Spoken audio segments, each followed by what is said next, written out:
Hold up. Is it all on? Yeah, no, it says sending data. There we go.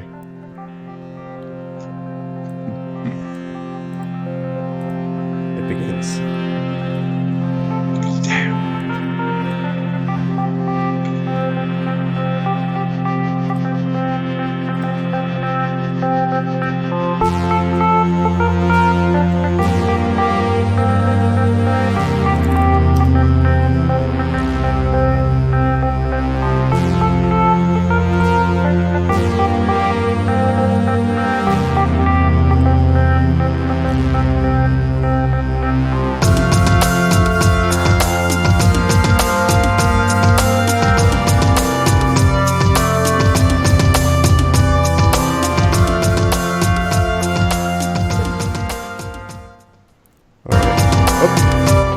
Sorry, I let go of the thing there a bit. We're all good now. All right, take it away. Good start. Greetings, digital Democrats, and welcome to the first of our live streams, where we're going to try and, deep dive into a few of what Flux is up to, and a few of the issues, a few questions that, in this case, me and Kip have. We're going to go through them with Max, our co-founder, deputy leader, and try to get to the bottom of them and at least stimulate some conversation that maybe you guys can ask us some questions and follow up on later on. So I guess I'll start off, introduce myself. Ben Ballingal. I'll be your membershipman, kind of taking it from the level of anyone in the membership. And maybe, I guess my job is to pull everyone back when it gets too tech and when it gets too philosophical and make sure it all comes across clear. And if the arguments get too heated, right? And if the arguments get too heated, it's whoa. That's my job, no problem. Although I don't think we've ever argued, but let's see, maybe it'll happen. I'm joined by Kip Crossing. I don't know if you want to introduce yourself, or I'll just make some stuff. For sure. Hey there, I'm Kip Crossing. Flux enthusiast. I just love all things Flux, all things IBDD, and obviously good friends with both Ben and Max. Oh, and we've also got, hopefully everyone knows, Max K, co-founder, deputy leader, head of the tech. You should know his face by now, but welcome, dude. Cheers. G'day. Cool.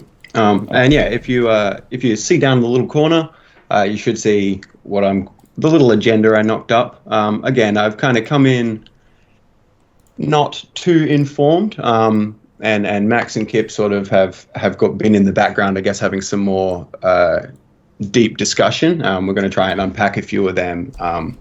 With me playing intermediate. Do you want to just kick off with a question, or how do you want to do this? Yeah. Well, can I just start by saying how good the name of this video is? Kip's Corner. Love it. Whoever came up with that idea, awesome. Yeah, that was your idea, and you were like, we have to call it Kip's Corner. I love it. I like the alliteration specifically. So. It's not true. I hate it.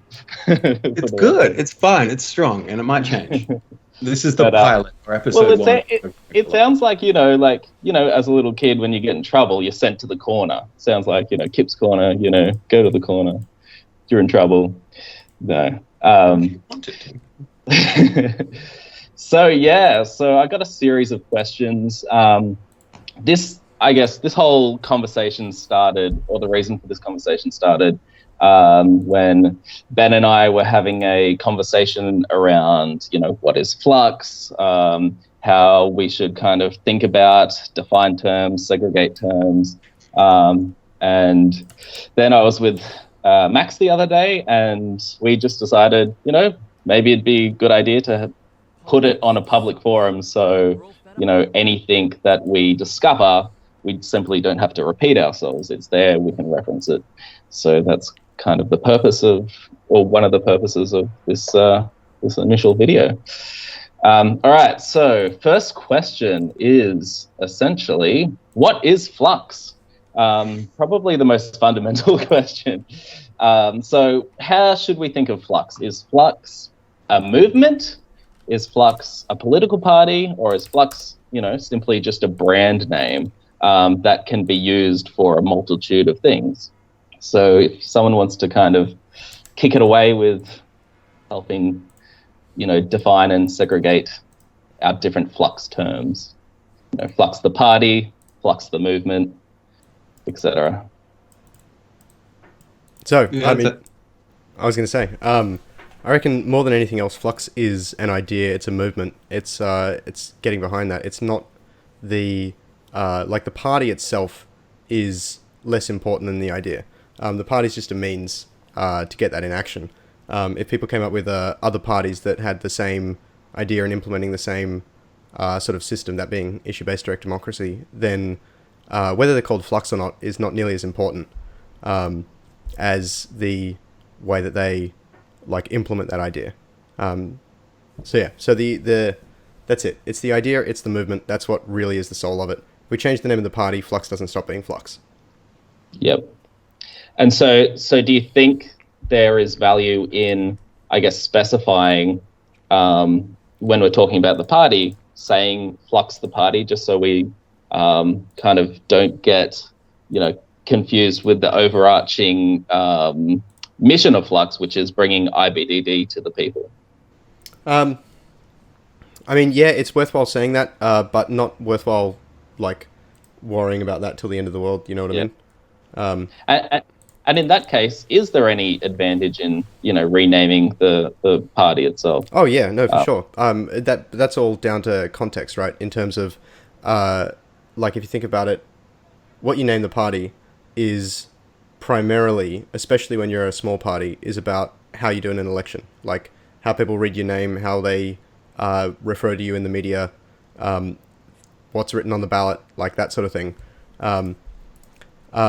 That's sort of the primary thing there. We got a question, by the way. I don't know if you guys can see that there.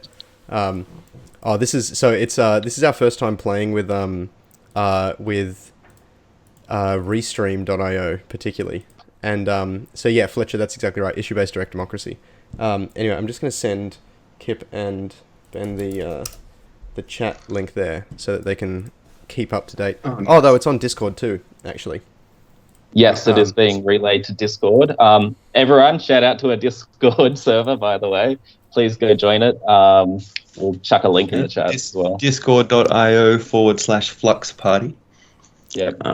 If you want to join in, and that might be the quickest way to get onto the chat, unless you're jumping over to our YouTube, if you're coming from Facebook, depending. So it's probably good to answer Fletcher's question here about what's IBDD, issue-based direct democracy, ? So this is what we've come up with as the alternative to direct democracy that has a lot of the benefits, but also a lot of the the power of other systems. So, if we take a sort of the simple view, I'm not saying this is correct, but this is the idea, is that representative democracy is about choosing someone who can sort of take up the mantle of many people and is able to sort of effectively put forward those views or argue for them, understand them, etc. That's obviously not how it works a lot of the time, but that's the idea. Issue-based direct democracy is sort of like that, except that you don't have to, a representative doesn't have to jump through hoops in order to be a representative. They just need one person to select them. And everyone has the capability then to focus on particular things that they feel strongly about. So whether that's local community things or particular themes in government, whether that's environmental policy or economic policy or whatever else, and particularly specific issues that come up. Issue-based direct democracy is about organizing or allowing people to self-organize to focus on what matters to them. So in the case that there is something that everyone cares about, then it's just direct democracy. But things that everyone cares about are pretty rare in the scheme of things. And for all the other stuff, the other hundreds of issues that go before Parliament per year, those are things where it's more appropriate for us to, have a little bit more control over what we have a say in and to focus those efforts. And when you do that, you end up with people who put in more effort to both understanding the issue and the quality of the discussion, the quality of the solutions. And so that's the idea behind issue-based direct democracy, is to allow people to self-organize towards the best outcomes that we can have, or at least the best discourse, the best parliamentary, I guess, process that we can have, as opposed to having one group of stale old people for 3 years and then having to put up with a second group of stale old people. It's kind of like how an economy can help facilitate people specializing in skills or making, certain produce.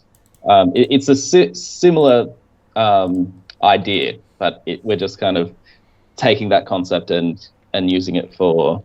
So that's voting, actually I think I might hang on. I might be able to jump in and do my job real quick on this one, and just like sum up those two questions, because IBDD is another point to that. What is Flux, a movement, a political party, blah. So I think IBDD is the philosophy behind the movement that is Flux.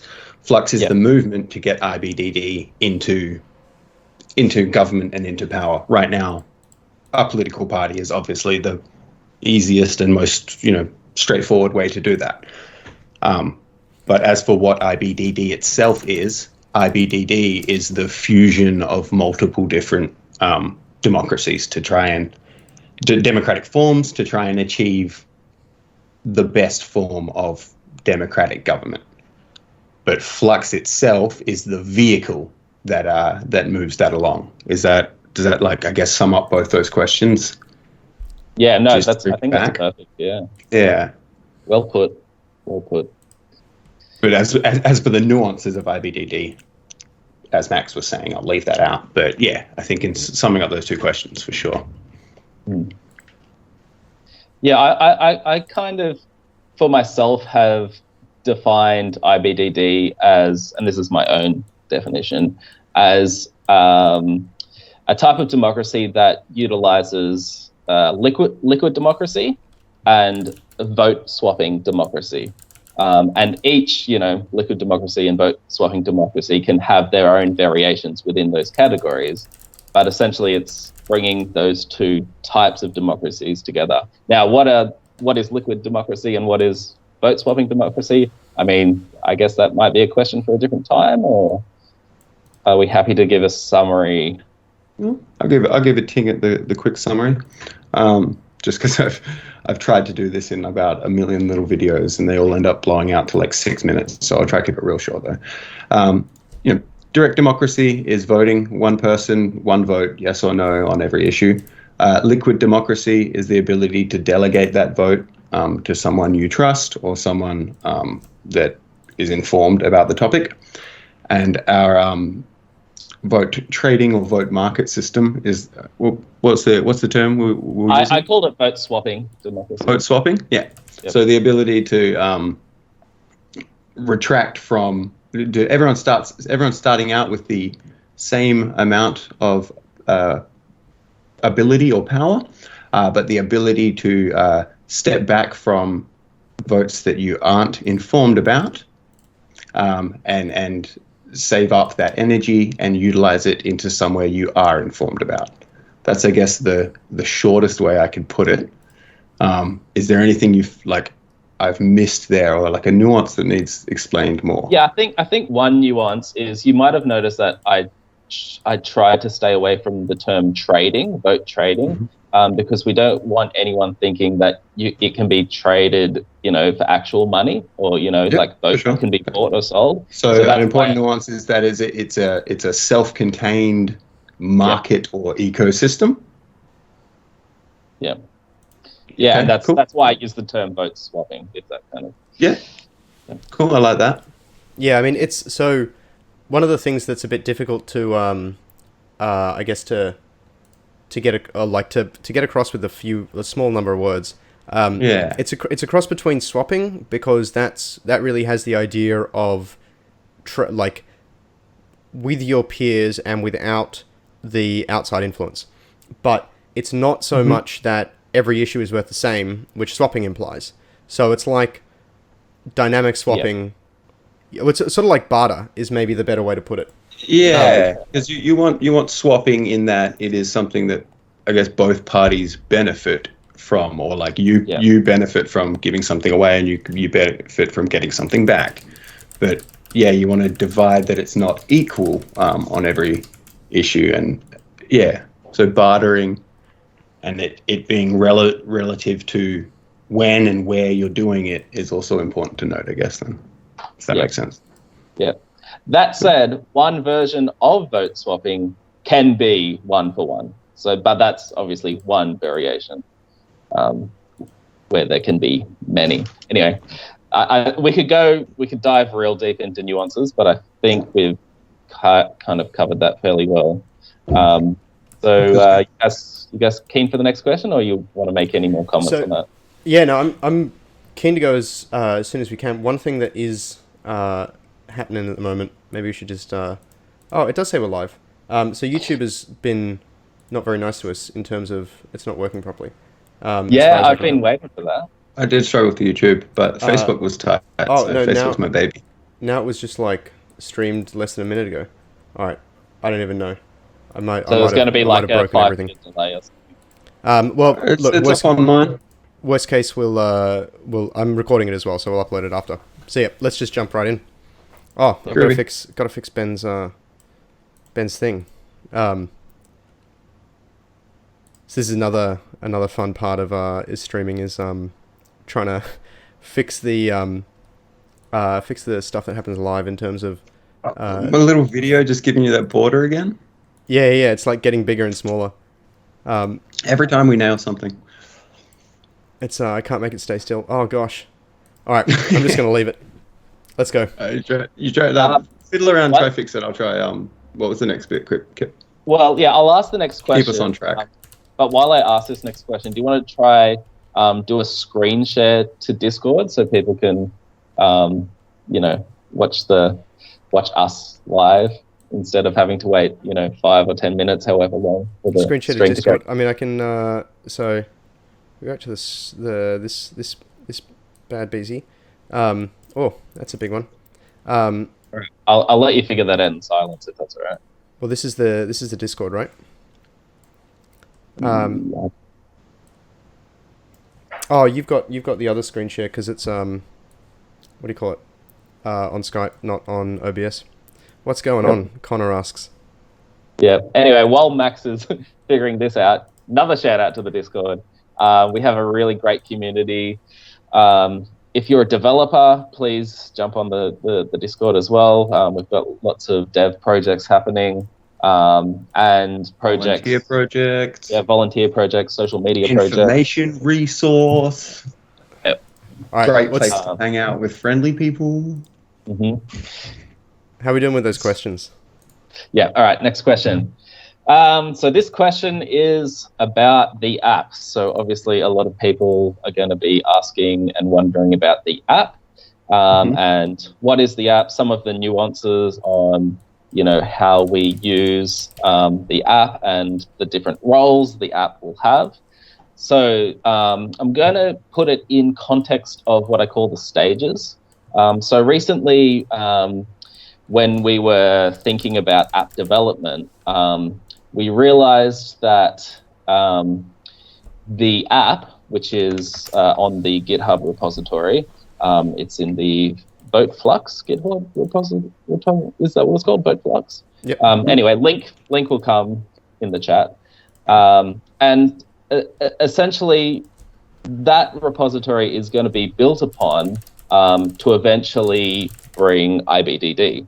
Now, at the moment, it simply serves as a member portal for Australian Flux members.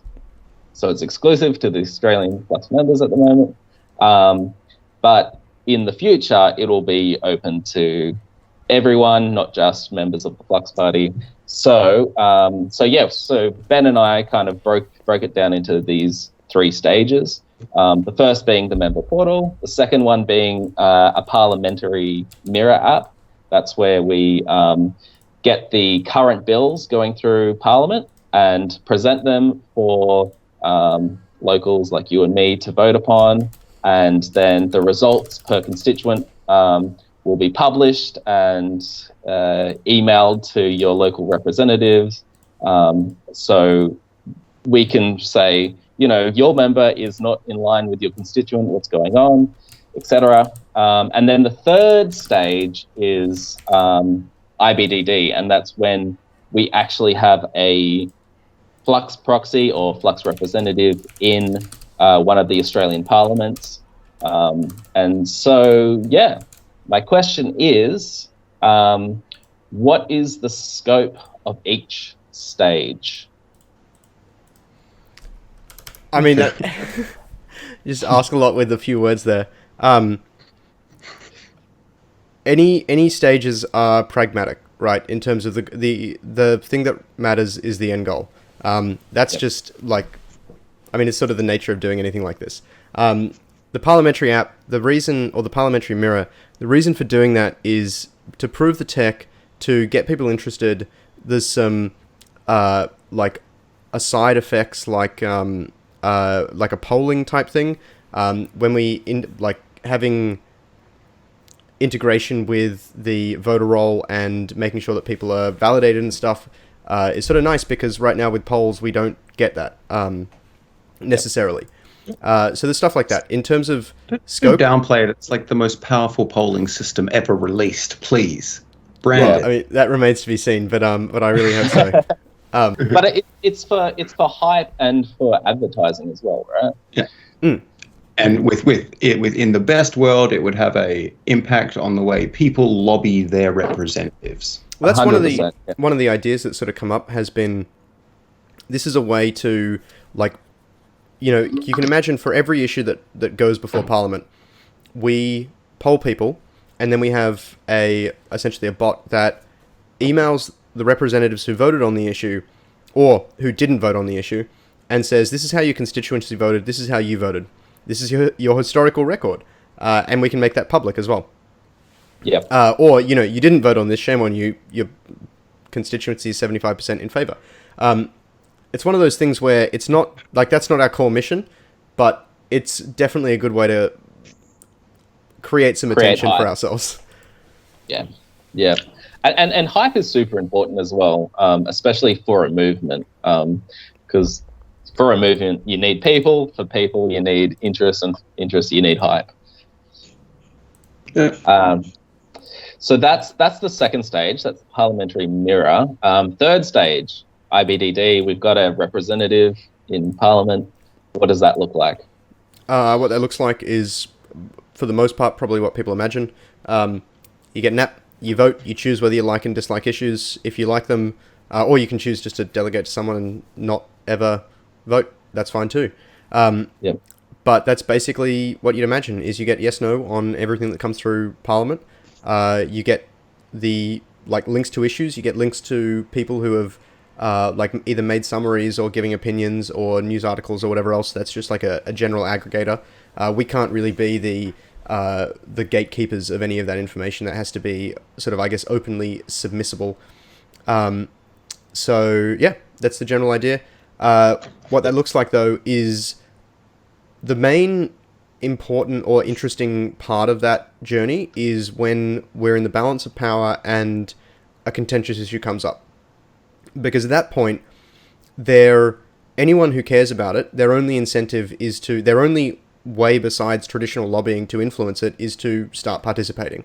And so a lot of the thing that we've got to, I guess, keep in mind as we move forward is creating these onboarding cycles, I guess, or these incentive maelstroms almost, that sort of suck people in by giving them an option. And then if they want to have a say, then literally we are the only option.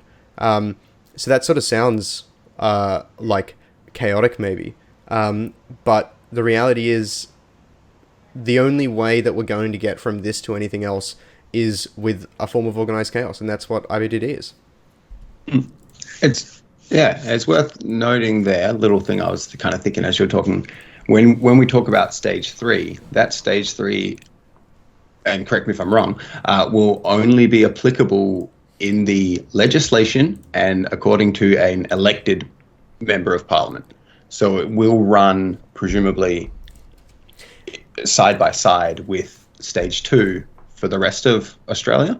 Yeah, no, there's no that- reason we would yeah. turn off stage 2. Yeah. I just got to say, So- Nathan's in the chat. Nathan Waters, he says +1 on mirror strategy.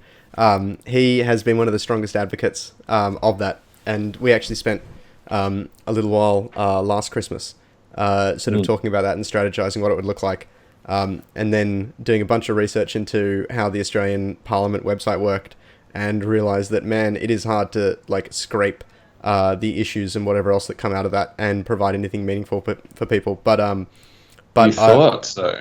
it's yeah. So Kips actually done some work on that recently. Yeah, I came down like an angel, blessing you with sweet data. Yeah, sweet data. Actually, fun fact, another plug for the Discord. So we actually have a bot that already mirrors the current bills into Discord channels, and you can upvote and downvote. When I say upvote and downvote, I mean like yes and no. The current bills, agree, disagree. Yeah, I strategically changed upvote and downvote because of what you said earlier, Max. It's a Reddit thing. I don't know. Yeah, no. I mean, like upvote, downvote is I guess part of the thing is you don't want to like. There's a lot of with any voting system, whether that's like Reddit or like just Facebook likes and Twitter retweets or however it is, any expression of sentiment, you end up taking a lot of baggage with you because of the system you choose. And so that's sort of the thing that we've got to be careful about when we implement stuff that's a bit more serious, in terms of either saying like this is like accurate polling of the Australian people, or this is how IBDD is actually in operation. There's the potential for us to make mistakes that we can't undo at that point. So yeah, obviously we've got to take it seriously. So that actually feeds into another third stage question, which is, I guess, extra features that could come along with a third stage of the app. So, for example, forums, to kind of, I guess, provide an alternative to mainstream media. As we all know, there should be better ways of getting out information than just what we see on the telly. And should Flux and the app be providing some sort of organic, I'm not saying, we, write the articles, but an organic means for, people to publish ideas and for them to be upvoted or downvoted. What do you think? Upvoting and downvoting, I think, is a bit too simple. And that's why, Reddit's gone through a lot of teething issues about this as well, where they've tried to make things more personalized, right? In terms of identify what do you like to upvote, and then find other content that other people who upvote similarly to you like, and then show you that, as opposed to showing you all the content that people who upvote the stuff you don't like and downvote the stuff you like, what they like. Yeah. But in terms of providing a forum? Yeah, no, absolutely. I mean, the main thing is that people are going to come to us looking for ways to find information about issues. Is they're going to it feels a bit pointless to go to an app and there's like a do you like or dislike this? Do you vote yes or no? And that's all you get. There's just no links to anything else, whatever. The main thing, I think, is that we need to be impartial about the information that's provided. That doesn't mean that people shouldn't have a way to focus on things that they identify with, in terms of, they really like one commentator. We shouldn't stand in the way trying to stop them, consuming that content. But at the same time, what we put forward can't be just what we like as such. So how we do that is, I guess, a bit up in the air. I don't think echo chambers are ultimately very good for politics, so it's unlikely that it's just going to be a learning algorithm type thing. But I think a forum is really important. I also think anonymous discussion is really important, where people can participate in a way that the burden of ownership of the idea is taken away. And one of the optional anonymous, right? Well, there'd be a different part of the forum if we were just talking about a simple text forum. Different part of the forum for that. I guess there's no reason they shouldn't interact. That's fine. But it's definitely important for people to be able to. So this is one of the ideas that sort of came out of the Enlightenment, was that ideas die in our place. In that you putting forward an idea is no longer a like a statement that if this idea is wrong, then I am wrong, sort of thing, or that like if this idea is wrong and it goes against the state or the church or whatever else, then I'm potentially imprisoned for it or worse. The idea that ideas die in our place, one of the things that is necessary for that, sorry if you can hear a siren in the background, by the way, but one of the things that is necessary for that is the ability to put forward an idea, whether you believe it or not. And sometimes that's just, I mean, I have discussions like this where you take a hypothetical stance, where you say, like, I'm playing with this idea. I don't necessarily believe it, but I want to explore it. And you play the advocate and someone else plays the devil's advocate. Yep. Yeah, when I was... Yeah, go on, Ben. Tying into that, like, conversation of real world, or like, our immediate release schedule, or what we'll be using immediately. It's also worth noting that like as much as we don't want to be the key holders to truth or the gatekeepers to any sort of knowledge, but the flip of that is, like you say, either completely anonymous content or completely unmoderated content. And the reality of actually, pushing people towards completely unmoderated content when we are a start-out party that's, only just discussing current issues. Yeah, it is that area where it's better for us to go with, we aren't the holders of information. We allow you to vote right now. You need to find your informations, and then, whether we eventually pick up that area, that being the people you can drop that information for others to look at. It's a very long process, I would think. In the best way, it was like, you don't want to be sending your mum to live leak. I mean, that was like the best way it was put, and I was like, that's so true. Even though you never want anything to be censored, or you don't want anyone to be. Yeah. It absolutely is a long process, but it's also one of those things where, like, we can't fill those shoes on day one, but it's something that's going to be necessary. At the same time, the option of always being able to explore that is really important. To embrace unmoderatedness in full, I think is a bit pointless, because you can have an unmoderated forum next to a moderated forum, and if people prefer the moderated forum, particularly like some people prefer it, then that's not necessarily bad, like provided that still has high quality discussion.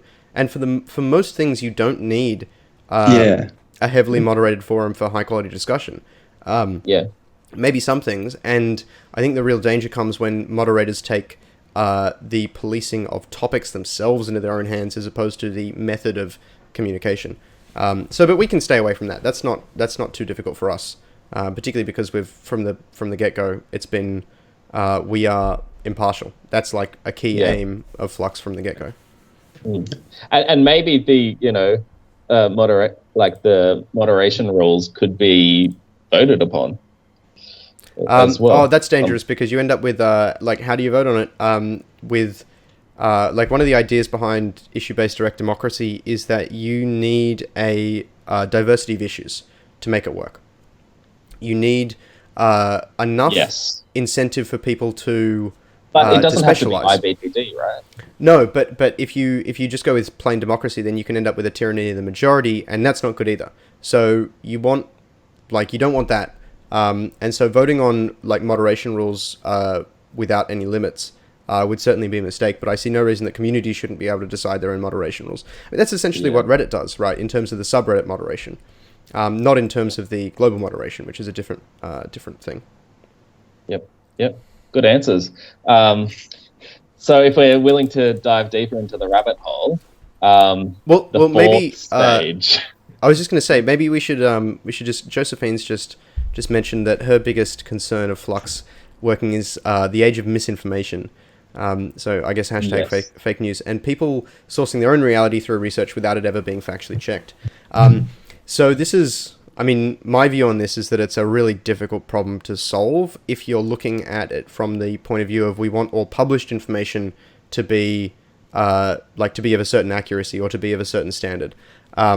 Published information is difficult to control. However, what you can do is you can penalize people for taking a risk on information, maybe is the way to put it. It's difficult to make a judgment that information is good or bad, or I mean, maybe saying information is a bit too generous, but it's difficult to make a judgment on the statements and reports and articles that people publish being good or bad in a general sense. But it is easy to say that if you want to believe something, then you've got to stand by it, and you've got to accept the consequences of believing it. And if those consequences are that you are less effective politically, then that maybe is the way to solve it, is that we don't solve it directly in a political sense. Solving it directly is really difficult because you have to deal with the nature of content and opinion and conjecture. And to do that without becoming a force of censorship or like an authoritarian sort of state is what I sort of come to, but obviously Flux is not in that position yet. But to try and approach it from those points of view is really dangerous. But to provide a sort of system where adopting those views means that you risk a lot politically, and that risk usually, in the case of misinformation, translates to being less effective, I think is a pretty strong feedback mechanism. It's the same as if someone has a really bad idea about how to build a car, right? And they're like, okay, I'm going to use this, toothpicks and bubble gum and whatever else to build this car. Then you can't imagine that it's really going to go far or stand up or whatever else. And as long as people can accept the responsibility of that attempt, then I don't really have a problem with it. If people want to believe something that's false, but they'll accept the impact for that, then from a point of view of a political system, it's hard to argue against, I think. Obviously, as people, we have a bit more of an emotional response, and we don't want that because there's a better way for us to be together, essentially, to work in a society. But from a political point of view, because the danger of preventing rational debate from any viewpoint, even those things that might seem very unintuitive or outright wrong, the danger of preventing that, which is really censorship, is so great. I think it's better to have a system that just enforces the idea that you've got to have ideas that are consistent with reality, and if you believe something that's not consistent with reality, then you're going to wear the impact of that, and that's the better way to do it. Yep, awesome answer. And then on top of that, also, if unforeseen consequences, obviously every legislation has unforeseen consequences, I think Flux will also provide a mechanism to quickly correct for unforeseen consequences, being a more direct. Well, that's a big part of what the design is about, is that to unforeseen consequences are a part of progress, and really what that means is if you try to make progress, you're going to make mistakes. You can't avoid mistakes entirely. With careful planning, you can do pretty well in that you can avoid the mistakes that some of us knew that we already could avoid. I think maybe one of the greatest travesties of democracy today is that we make mistakes that some people knew we could avoid, and we didn't listen to those people. Sometimes those people are in the minority as well. And so that's part of why issue-based direct democracy is issue-based, and it's structured like it is to be able to give those people who do think that we're doing something wrong in a particular thing, who think that we can avoid a mistake that we would otherwise make, give them a better chance to make that clear and to prevent that. Yep. But you can't absolutely avoid mistakes. It's a nature of progress that the future is unpredictable, and to try and venture into something that's unknown, how are we going to do that in an infallible way? We can't. So the other part of issue-based direct democracy, to do with the way that people are empowered and the way that we handle issues, is that we really want a quick cycle time when it comes to problems or policy and solutions. So if something has come up that's an issue, particularly, especially when there's small fixes, we really want to enable those, because those sort of things can, the benefits of those small fixes stack into the future. They really help us going forward in a repeated sense. And so without doing that, we are essentially accumulating debt. But if we do that, then we're accumulating an asset, that asset being well-structured, good policy. So yeah, I mean, I think it's really important. It's something that our current democracies don't really focus on, to the detriment of all of us.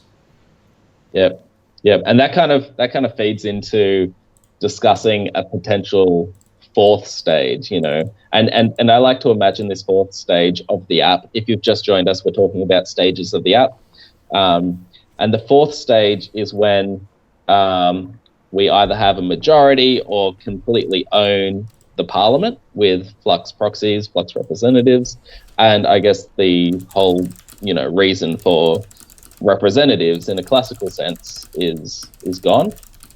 And so obviously things with owning the whole parliament, especially in Australia, is that we also have to control the executive arm. So is that something that Flux intends to address? The executive branch is a total. It's a very different problem. Yep. One of the things that sort of I find a bit humorous about the executive branch is you have I guess what almost seems like self-referential tension in that there's frustrations about changes of administrations, there's frustrations about the bureaucracy, there's frustrations about not being able to do things, but then there's frustrations about having to do things as well. The executive branch, I think on the whole, most of the people that I've met in in the public service aren't particularly interested in the political outcomes that politicians are interested in. They're not interested in corruption or political gain. They're interested in their job. And so I feel like the first and foremost idea there is not to touch it too much. Yep. Like, the main thing is, what are the problems in the executive branch that do not come from legislative agenda? Because all of those problems we already take care of. In terms of the other stuff, I mean, a lot of it seems like organizational, project management type stuff or economic theory type stuff. Those are things that we can deal with outside of changing the political system at all. That can be dealt with in the same way that a new CEO can change a company or ruin it. In the same way, I mean, you could argue that our parliamentarians are the CEOs of the executive branch, but I don't think that's really the case. They're more like 51% of the board. So, I feel like that's a separate problem, and it's not the problem that we're particularly concerned about. What we are concerned about is that if someone does have a great idea about how the executive branch should be run, issue-based direct democracy is a fantastic way to get that heard and get that enacted. Yep. Yep. And so is the Flux movement itself. So if you have, we love ideas, so please, join us, voice your ideas. But yeah, obviously the fourth stage of the app is so far away that it's almost not worth talking about it, but it is worth thinking. It's far away till it's not. Yeah, exactly. Yeah. Yep. All right, so there were kind of some deep general questions. I don't know, Ben, if you want to make quick comments before we change to the next questions, or... No, really. Just that I'm keeping an eye on our chat. If anyone has any questions, I'll pass them up. But this is good. Again, going too deep on that stage 4, but it's good. It's what we need to do. All right, great. So this question is more of a personal question for you, Max. So as part of the Flux Party leadership, and Flux movement leadership, if you will, as well. Do you feel as though you need to reserve some political opinions that you might have and and not necessarily voice them publicly? Yeah, I mean, all the time. Yeah. There's very few things that I have strong opinions about that I talk about publicly, particularly because that is it's a distraction from what, as someone of a public figure, I am advocating a particular thing. I'm not advocating my other views. I have plenty of other views, but they're not as interesting. They're not as important.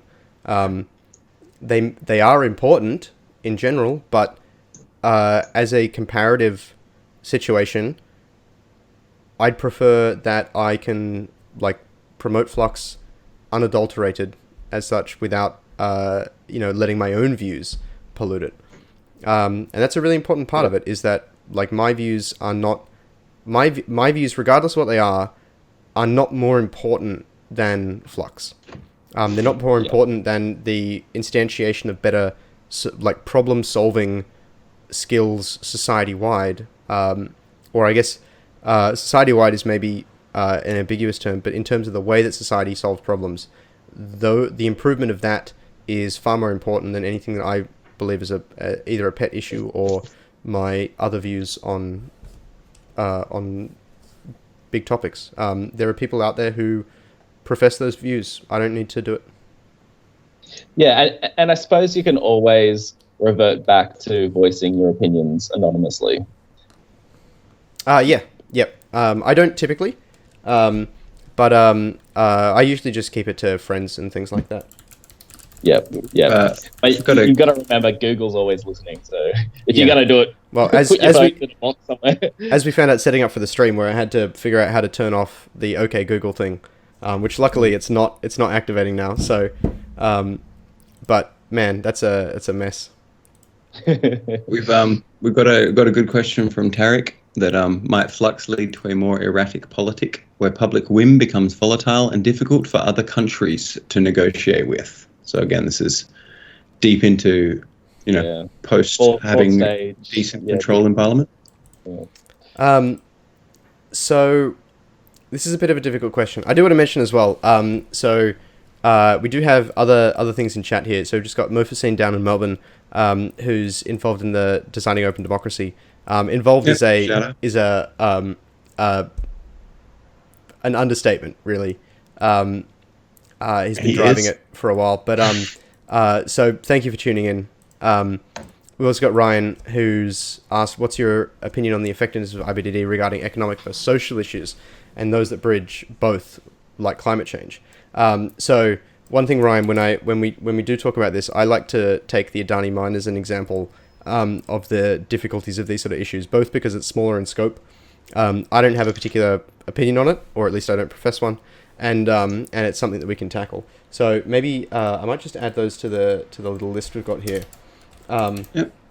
Apologies for the horrible color in that in the chat there. So we'll go with Tarek's because that's where we're at now. So did that even? Oh, so one thing, copying these questions is sometimes. It is there. It's just in white text. It's low key been a pain, but I've been trying to struggle through it in the background. Man, it's I got to say, we've definitely got some things to iron out. Is there like a? That's the pilot. We'll iron them out. All right, Ben, can you Control A that and remove the formatting? So might Flux lead to a more erratic politic? So yes and no. In that, sorry, Kip, was there anything? Oh no. You just dropped out for a second. Oh, okay, sorry. So the idea of becoming more erratic, if you tried to look at, so this is sort of the aside case, the not as important one, I think. If you tried to look at the decisions that a country or like a political body makes as a consistent thing, so that like every decision on every issue was consistent with each other, even though lots of the issues were independent. From that point of view, then yes, it's almost trivially going to become more erratic, but I don't think that's the meaningful sense of the question or the words.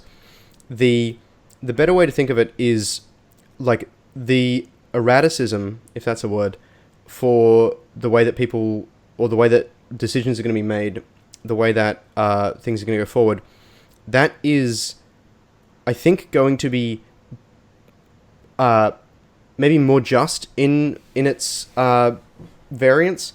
It's going to, when it changes, it's going to be for good reason. When it seems like there's a chaos in the way that people are making decisions, it'll be because there's good reason for that chaos. So like an example of this, so if you take something like Brexit, a incredibly divisive issue, very important for the future of a country, there are, like, the vote came out one way, and then a whole bunch of people said, wait, can we vote again? Now, to be fair, they probably should have just voted the first time. However, if you make a decision and it's down and it's a small margin between the yes and no vote, it's a really big decision, and there's significant reason to believe that you would get a different outcome the second time, it's hard to argue that you shouldn't have like a level of erraticism there, or that you shouldn't be erratic to the point of at least running it a second time. That's maybe difficult to like there. Modern democracies don't act like that, but modern democracies also don't solve these problems effectively, or at least not to people's satisfaction. So being erratic in this way, I don't think is bad. I think that's perfectly acceptable. In terms of where, I guess, one of the things to expect from day-to-day sort of voting in Flux is that the outcome of an issue that is presented one week and then someone proposes that it be undone the next week, like those outcomes can seem contradictory. But that's not because the country isn't able to make up its mind, or that neither idea is good, or one of them isn't good and one of them is, or anything else like that. That's simply that people need to be able to adjust and readjust their expectations and efforts, and be able to try and do so in a pragmatic way. If something is coming up and you think that there are enough people to take care of it, then it's often a good use of your time and energy not to focus on that thing. So an example of this is if you're, say, someone who's very skilled in trying to, or in solving like malaria, for example, in Africa, then donating your time to the efforts to combat like the bushfires in Australia at the moment is not necessarily a great use of your time. Like, yes, it's an important issue, but the opportunity cost of you diverting your attention there is maybe worse. Whether it is or not is up to this hypothetical person in this hypothetical case. But it is the case that if things got particularly better or worse on one side of those, then people can change their mind. And part of that, in a political sense, is to do with the way that you perceive, or the data available about how everyone else behaves. And so if you have an assumption, or maybe you have really good reasons for believing that society, or that the voting population, better term, the voting population is going to behave a certain way, then basing your chosen behavior on that is not a bad idea, but you can be wrong. And so what that means when we're talking about issue-based direct democracy is that we can, like, there are plenty of examples or foreseeable situations where it would be the case that the votes could like go back and forward, essentially on the same issue through multiple iterations. But that's not bad. That's essentially it's a correction. It's a way of realigning people's political energy in favor of the outcomes that are really actually important to them, that were not previously seen as important because of the way that they perceive the situation. So being erratic is not bad, I guess is what I'm saying there. It's about context.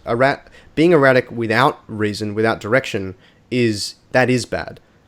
Because there's no reason for you to be erratic. There's no like a good outcome that you would expect to happen by you being erratic that wouldn't happen by you like acting sensibly.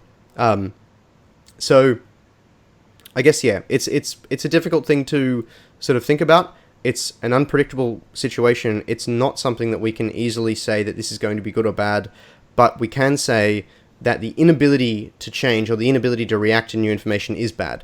And so being erratic in that regard is, I think, or rather the ability to be erratic is important for the problem-solving cycle of society. Okay. That's completely right, because sometimes the best solution is the not very well thought out, or not the majority's opinion on that solution. So yeah, go ahead, Ben. Yeah, and I was just gonna say like that your summary sentence was pretty perfect, but just to add to it that Max's summary sentence, but just to add that, and given that, the best thing you can do is create a system that takes that into account, and is best able to react to and negate the negatives from it as quickly as possible, which is something that, as much as it allows erraticness. It's a word. Yeah, It is. You've Googled it. By allowing that, it also allows the fix to develop itself as quickly as possible. Yeah, we didn't really, by the way, talk about the idea of countries negotiating with other countries and things. I think that's a much deeper sort of topic. Diplomacy is not going to go away, but at the same time, similar to inside a country, if you want something to happen, you're going to have to negotiate far more with the people than with a singular person who holds power, and that radically changes the dynamic. Mm. Yep. All right. Wow. How are we feeling? We're feeling good to crack on. Yeah. Here we go. Yep. All right. Well, the next question's the personal question for you, Ben. So.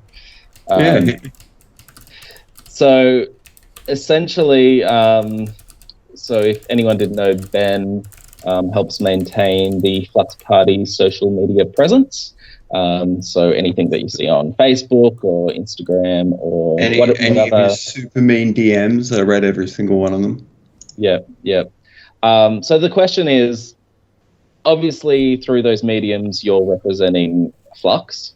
How do you manage to navigate putting out content that is engaging whilst at the same time, not seeming for or against a particular issue?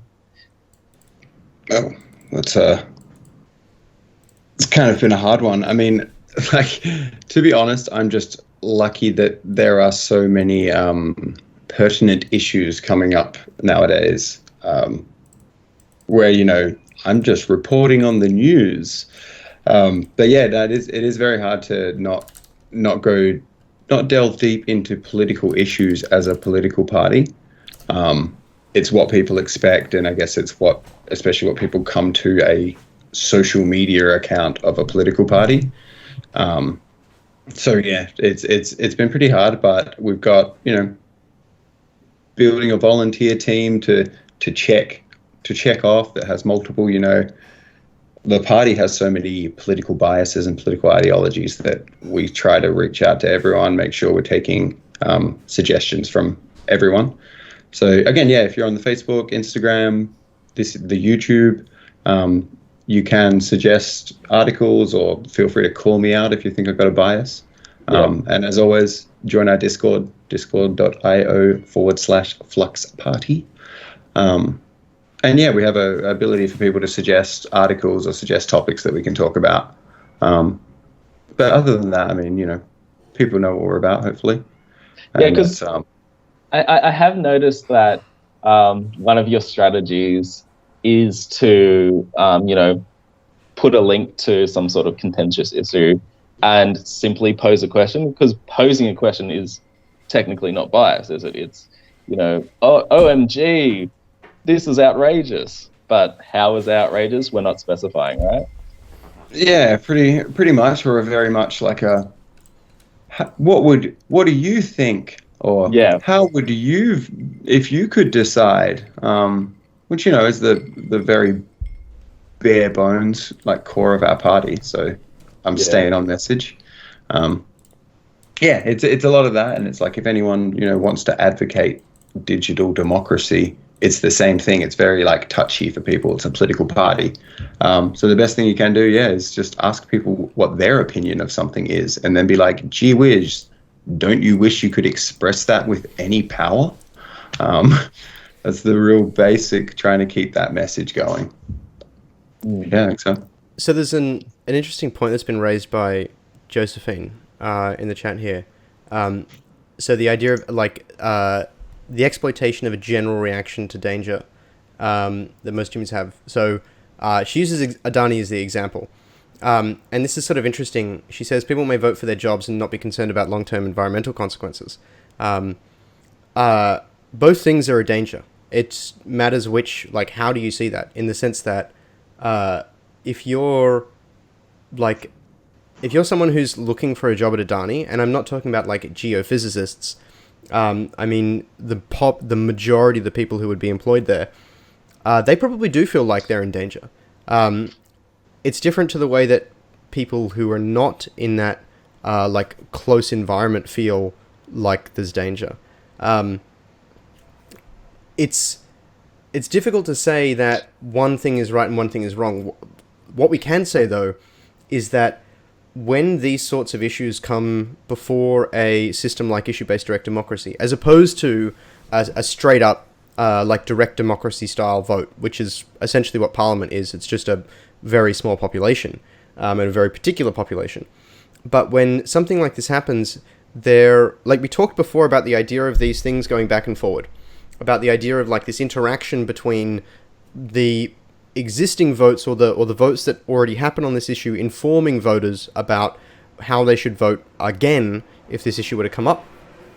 And if you think about it from the point of view of someone on the environmental side, then they have this, I guess, a bit of a dichotomy to contend with. And that is, do I try and push for the most extreme thing I can and essentially put these people potentially offside, or, continue to keep them offside, to which they will fight as hard as they can because they perceive that their livelihoods are at risk?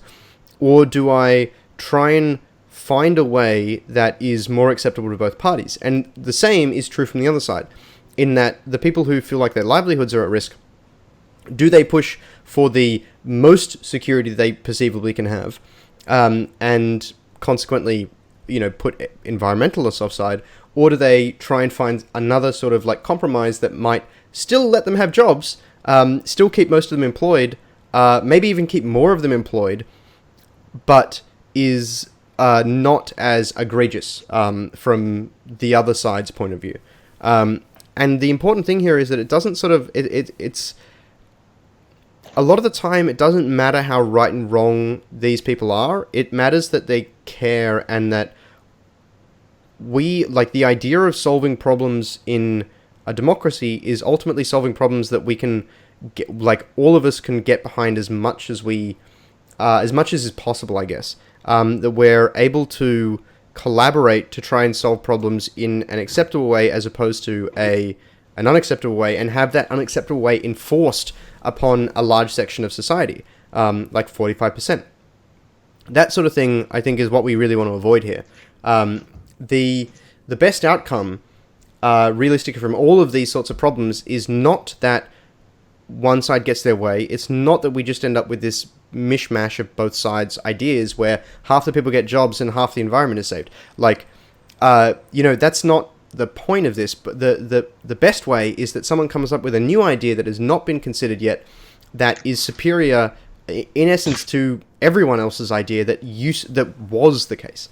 And yeah, being able to facilitate that, I think, is the main one of the main points of IBDD. One of the reasons that we should try and get behind it, because that's not something that any other system does. At least none that I know of. Or if they do, it's a much softer effect. Yeah, I think that's there's good. I'm trying to keep up with both what you're saying and banter in the chat, just because I think everyone's kind of getting it. It is like that's a point really worth kind of hammering home in like real simple terms. But when you think about all these political issues we think about nowadays, in regard representative democracy and political parties, making these things into divisive issues, it really is hard to think of one really divisive issue that doesn't have, or that wouldn't find some sort of outside answer that's hopefully better for both sides if they are so divisive. You're very rarely going to be split down to one side versus another side with no other opinions. And the fact that IBDD promotes that is the main point to that, I guess. Does that make sense? That actually leads in to my next question real nicely. That is that so a lot of Flux members who are already on board with the idea of IBDD and what we're doing as the Flux movement come across this barrier, which is when they're explaining it to their friends and families and peers, a lot of the people that they're talking to usually have a lot of reservations because it's such a new foreign concept to them. And so in your experience, either Max or Ben can answer this, in your experience, how do you deal with your peers, having reservations and reassuring them of their reservations, just like you have with this question here? I'll take that because I normally come in, I guess, and a answer little it less in the context, philosophically based. answer it in It's the context of giving advice, if that makes sense. Yeah, it really is a bit of there's a lot of things you really have to reframe, like, that the reality of now no two issues, if you don't want them to be, are linked in any way, shape, or form. You don't have to take any part. You only ever have to take one single part of an ideology in your mind, and like for people to really comprehend that, then you can bring it back down to that, like. So imagine what is this issue? Like, imagine the one issue, because a lot of people are like, what if everyone joined up and they all did this malicious thing? And it's obviously easy to see it when you're like, there's only ever been my team and the other team. But when you sometimes bring it back to like, no, you really have to remember this is issue-based direct democracy. It's only about one issue. So let's talk through your one issue, like, and see if just me and you can think of a third opinion or fourth opinion. And a lot of the time that's very helpful to people when, you come and you have to absorb so much. And I guess we're humans, so we just think of how we would game things. Like, but I could game it like this, which means evil people could do it. So it's really about keeping it really like, okay, what is the one issue? Let's go through it and see how it would work in our system versus the old system. Yeah. Bit of that, keeping it real politic, if I may. Good. Max, do you want to add to that, or are we ready to? I mean, I've most of my experience with trying to explain IBDD to people or communicate it has ultimately been with people who have already sort of gotten on board or are interested in it or things like that. I've not really, in the scheme of things, done that much chatting with friends. Partially because so many of my friends now are either on board or related to the movement in some way or whatever else. So I feel like in many ways I'm the worst person to answer that question. I have ideas, but my ideas are they're strategic and engineered and whatever else because they're ideas that I'm expected to give in front of lots of people. And to be honest, I take those ideas from people like Ben who have just gotten real with them and in a way that I haven't been able to. Stop it. Good answer. But yeah, that's hopefully where I'm coming from, like bottom level of like, what does this actually mean in real life to, everything you try, when you try to explain it, for me anyway, it's like, would my mum understand this, and would my sister understand this, and would, Du Bois, or like, take 3-4 of sections of actual people you can think of, because they're the ones that have to use it. Like, as much as we have to understand the super philosophy, for other people in a political sense, they just have to use it and feel the rewards that we're claiming. So, yeah. And we actually have a page on the Flux website, don't we, of kind of common questions and their answers that go along with them, don't we? There's a bit of that. It's it's one of those things, to be honest, we have not done an amazing job of updating that, and while we have various articles and things and resources, they're a bit spread out. We have not done as much as we could have to keep those organized, but it does exist. It's my job. So we've got a starting point. But yeah, there are some. We found it wasn't that effective, essentially, in terms of the FAQ type stuff. We'd write stuff up there and people would give us the same answers, so or the same questions, and so we've sort of tried to experiment with different ways. Part of which is this, these sort of discussions. Yep, perfect. All right, next question. Should we? So, yeah. I was going to say we got some chat. So there's a few questions that we've missed, to be honest, and it's a bit difficult because obviously if we try to discuss things deeply, if our answers take longer than the rate of incoming questions, then we literally never get done. But we do have one that hopefully is relatively straightforward. When and where are votes counted in the Flux system voting method? That's by Lara Porro. The Flux system, or Flux the system as is quoted, sorry, misspoken, is essentially issue-based direct democracy.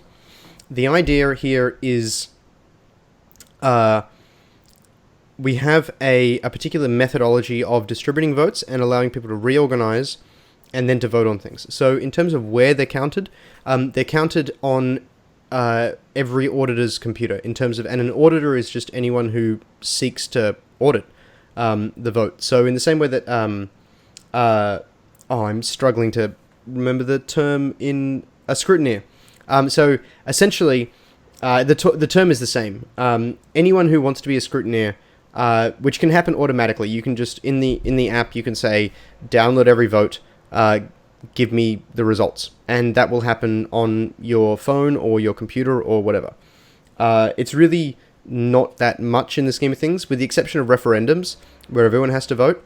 The data and storage overhead is really not that high. So to give you an idea, the entire Australian election is approximately 3 gigabytes, and it takes, on the order of 10 minutes to verify the entire thing on an iPhone via the technology we plan to use. We actually did a stress test of this in 2017, March 2017. So it's not that bad. And if you imagine the idea of like specialization and delegation coming into effect, then we expect 1 to 2 orders of magnitude drop in that at least. So, and keeping in mind that you don't have to keep the results once they're verified, you can sort of just throw the data away if you want. So download is the major thing if we're talking about a mobile phone. But yeah, we've got a number of chat things that have just popped up. Yeah, we just got mashed. I was sitting there being like, am I going to interrupt with 7 questions? I feel like I need to readjust the chat window to make it a bit bigger. We've not taken into account the tomes. Yeah, we literally thought it would just be us 3, and then maybe. This makes me really happy and really hopeful, though. Just like low key, this feels really cool. Yeah, this was whipped together last second, but the last second took a few hours to implement. So the bummer about this, sorry, as I've just realized, by changing the borders of the chat window there, it's now removed, like it's lost a bunch of the chat, which is a bummer. Yeah, they're still on the Discord though, I think. Discord seems a little lossy. Not everything is going there. So it seems like the only place that has everything is the actual our own little chat thing, but we can see them all. I might. Yeah, I really thought I was going to be able to copy paste the 4 questions that we got over, and I never stop. So we've just had a repost, but it's Hey Travis. G'day Travis. I was going to say we just had to repost a question. Does someone want to take that while I get the my chat up on the screen just for the sake of historical accuracy? Oh, for sure. Oh, it's a tech question. This is yours, Kipling. Tech underling. So is this the vote list is downloaded? The voting list is downloaded from the central server. It's just a follow-up to Lara Poro's question. Yeah. So essentially, all the votes will be available to everyone on a blockchain, so decentralized blockchain. So there's no central server per se. It's available to everyone. Ooh, we just lost. Yep. No, I've that's the so for anyone who's familiar with OBS and things there, you can have studio mode or not studio mode, and if you don't have studio mode, you can do things like this, which happens live.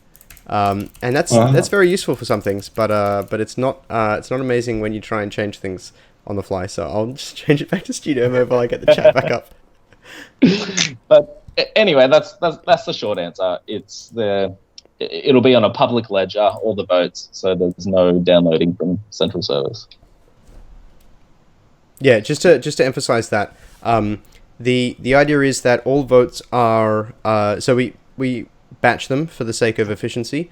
The batching algorithm is decentralized, it's peer-to-peer. There's no risk of censorship, and it's actually the same method as the vote anonymization, or tied very closely to it. When they're published via reference. Those references are able to be looked up on more efficient storage than the distributed ledger itself, blockchain rather. Distributed ledgers are a weaker form of blockchain. They're sort of like a superset, but they don't have all the properties that we want, particularly the censorship resistance and things. So we are talking about a blockchain. We're not talking about just a generic distributed ledger, just for clarification. Yep. And anyway, the end result is that no one can prevent the ability for other people to share votes that have been published. And thus, with only a few honest actors, your entire network is resilient to orders of magnitudes higher in terms of dishonest actors. And so it's a very resilient system in that regard. So are those vote clusters, are they per block? So one block vote cluster is... potentially multiple ones per block. That's not an issue. Okay. The main idea is that you just have to prevent things being double votes, essentially. You have to prevent people dishonestly voting twice. That's the main criteria. Votes do not need to be in sequence. The order of votes, in terms of how they're cast, doesn't matter. Just as long as they're not contradictory in terms of the either the voters or if people vote twice, then there needs to be a protocol about replacement or something like that, a way to resolve it, basically. But that's not a difficult technical problem. Yep. And in terms of choosing a blockchain to put it on, what have you chosen and why? So we have some prototype stuff written on Ethereum, or written on top of the Ethereum, I guess, what would you call it? Virtual machine type thing, as in its Solidity code is what that means. That is working with, had it deployed on public and private chains. That's mostly a pragmatic decision. It's not the end goal. It's not good enough for the end goal. What we do want to do is have a custom second layer chain that's what our proof of concept was based on. It's a lot of work in the scheme of things, but it provides us with a level of scalability and technical autonomy that other things don't even come close. So that's why we're pursuing that slowly in the background, but also it's, I guess, the thing that we need the least right now. Right now, we need the ability to prove the technology, to get stuff in action, things like that. Upgrading later is something that we can do. We don't need to focus on trying to implement perfect things on day one. Yep. And with using... I'm gonna lean in and push my "this is getting way too nerdy" button, if I may. Okay. Yeah. It's getting way too nerdy now.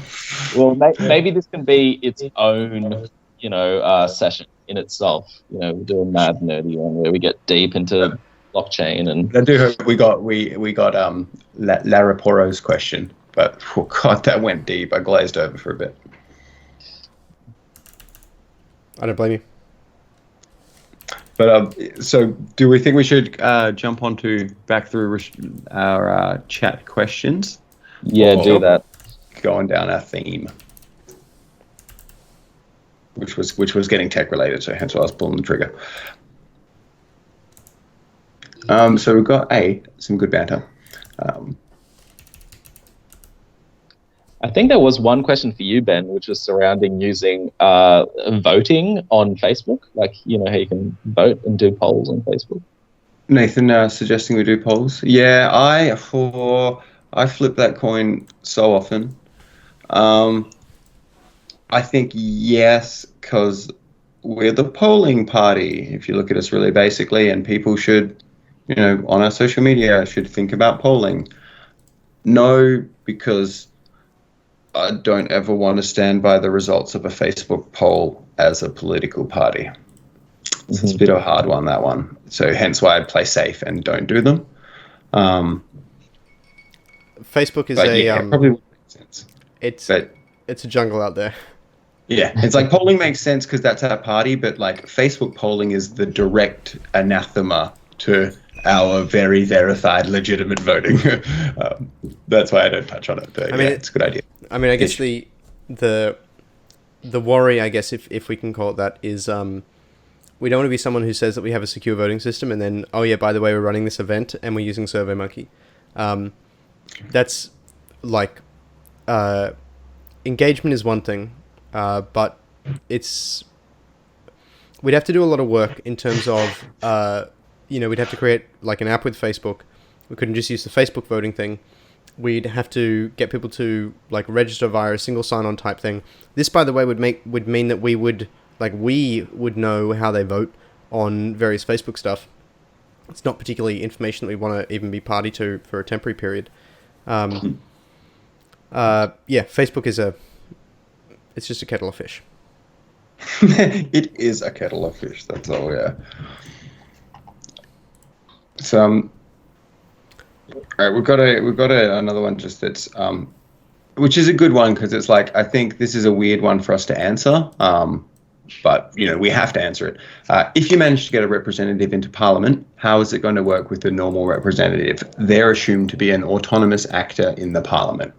So, AKA, how are we going to make how are we going to make our MPs actually vote? How the app displays to them?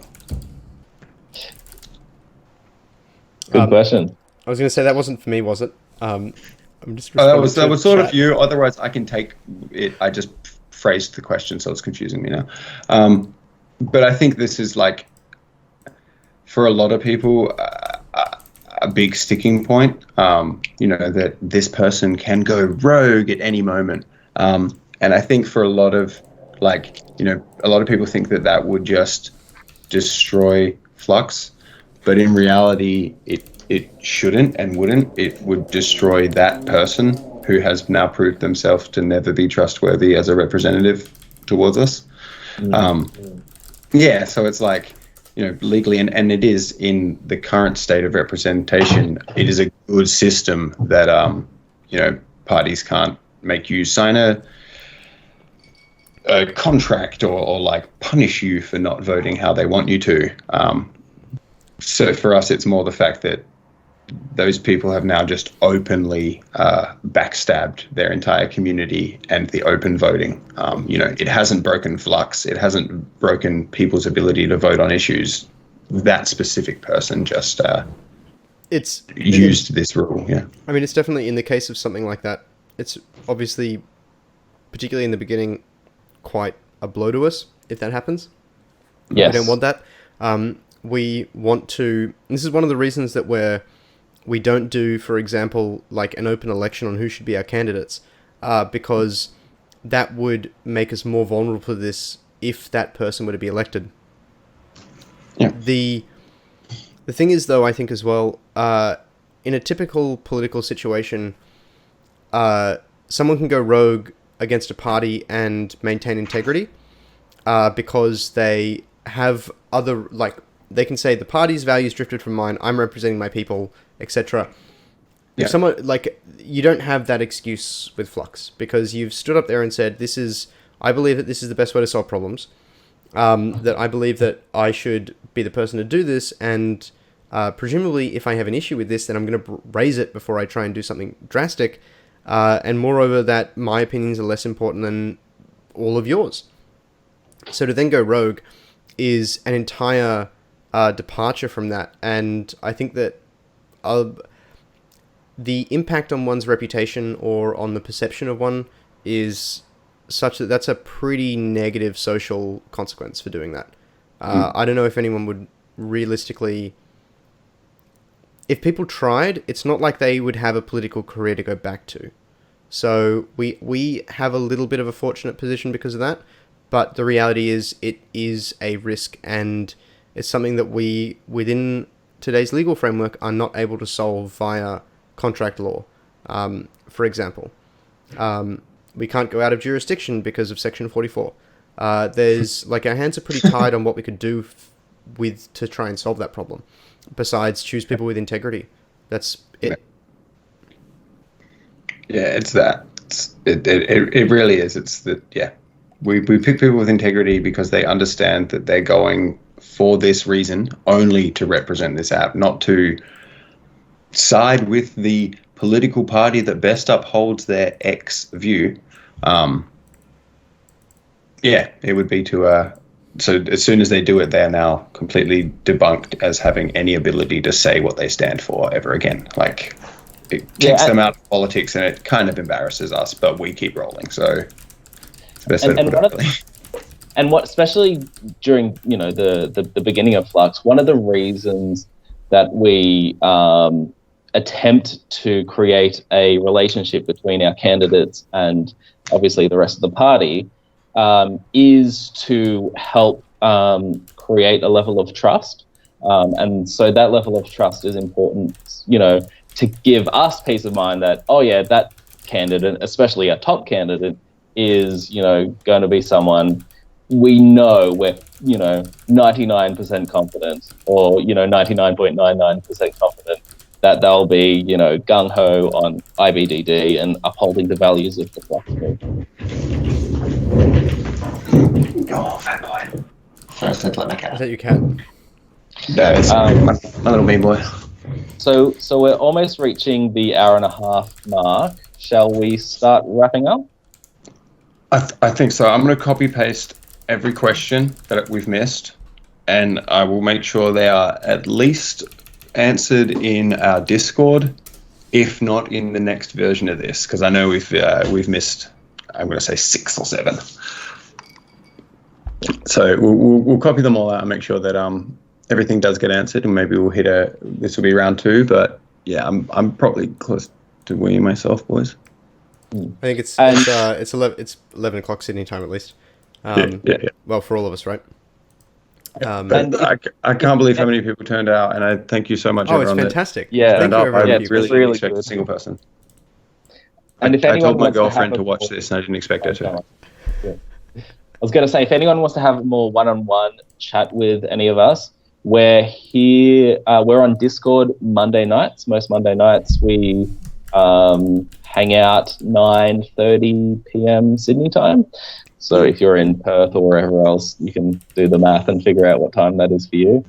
And yeah, we'd love to, have. Well, we're also just on the internet all the time, so yeah, hit us up.